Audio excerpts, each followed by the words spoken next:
اللہ تعالیٰ کتنے مشفق مہربان ہیں، فرمایا کہ اچھا چلو میں اور موقع دیتا ہوں ایک، اگر اس ماحول کے اندر اس صورت میں جنت کا دروازہ کھلا ہوا، جہنم کا بند ہے، شیطان بند ہے، روزہ بھی رکھتے ہو تم، تراویح بھی پڑھتے ہو، پھر بھی تمہاری بیماری نہیں دور ہو رہی، چلو پھر اب ہسپتال میں آؤ، پھر ہسپتال لے کے جاتے ہو نا تم جب بندہ تندرست نہ ہو۔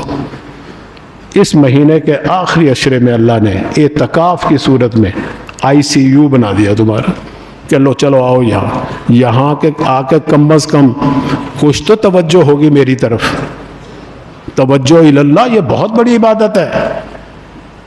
ابھی اسلام نہیں آیا، نبی حضور صلی اللہ علیہ وسلم پہ وحی نہیں آئی، ابھی نبوت کا اعلان نہیں ہوا، سرکار جو غار حرا کے اندر ہفتہ ہفتہ رہ کے آتے تھے، کس لیے جاتے تھے؟ نہ نماز فرض تھی، نہ قرآن کی تلاوت ابھی ہوئی، کوئی مسئلہ نہیں تھا، کوئی شریعت کا حکم نہیں تھا، کیا کرتے تھے وہاں جا کے؟ توجہ اللہ۔ اگر ہمیں اس ماحول کے اندر فرصت نہیں ملتی تو اللہ تعالیٰ نے ہمیں اپنے نبی کے ذریعے یہ بتایا کہ چلو 10 دن کے لیے، 9 دن کے لیے ہمارے ہسپتال میں آؤ اور میری طرف توجہ کرو کہ کس لیے تمہیں پیدا کیا میں نے کس لیے بھیجا تمہیں دنیا کے اندر، نبی کس لیے بھیجے، قرآن کس لیے دیا تمہیں۔ یہ ساری چیزوں پہ جب غور کرو گے نا، پھر تمہیں پتہ چلے گا کہ ہمارے اندر کتنی کمی ہے، پھر کتنی کوتاہیاں ہیں، پھر توبہ کی بھی توفیق ہوگی تمہیں۔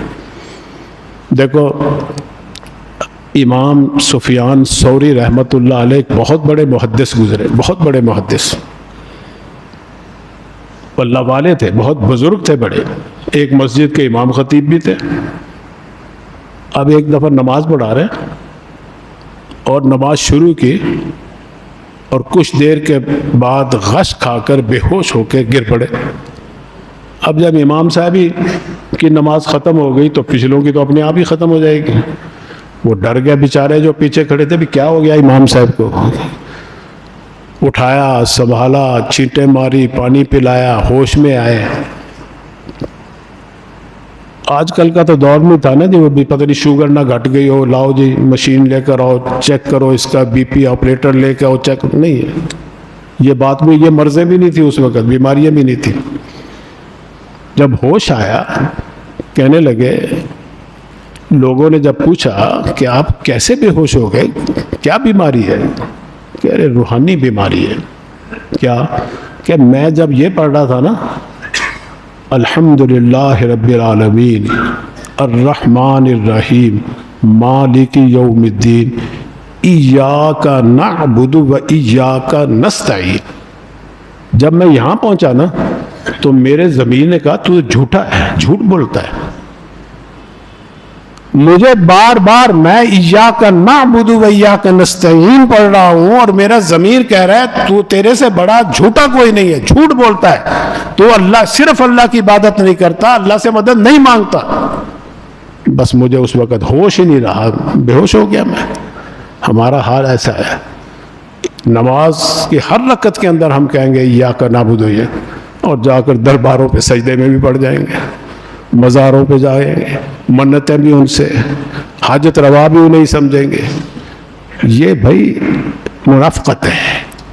تو اعتکاف کی عبادت میں یہی آپ کو موقع ملے گا کہ سوچیں، توجہ اللہ، کہ ہم اللہ کے مانتے ہیں کہ نہیں مانتے ہیں، کہ برادری کی مانتے ہیں۔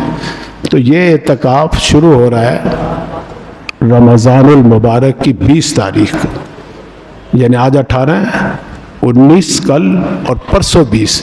جس نے اپنا علاج کروانا ہے یقینی طور پر روحانی صحت یابی کے لیے، وہ اتوار کو سورج غروب ہونے سے پہلے مسجد میں ہے، اس مسجد میں بیٹھے جہاں بھی وہ بیٹھنا چاہتا ہے، پھر اس کا علاج صحیح ہوگا۔ اعتکاف بھی اس کا سنت موقدہ اسی وقت صحیح ہوگا کہ مسجد میں آ کے صرف آئے نہ، نیت بھی کرے، سورج غروب ہونے سے پہلے پہلے نیت کرے کہ میں اللہ کی عبادت کے لیے، توجہ اللہ کے لیے 10 دن کا اعتکاف، آخری عشرے کا اعتکاف بیٹھتا ہوں، تب اس سے روحانی فیض بھی حاصل ہوگا۔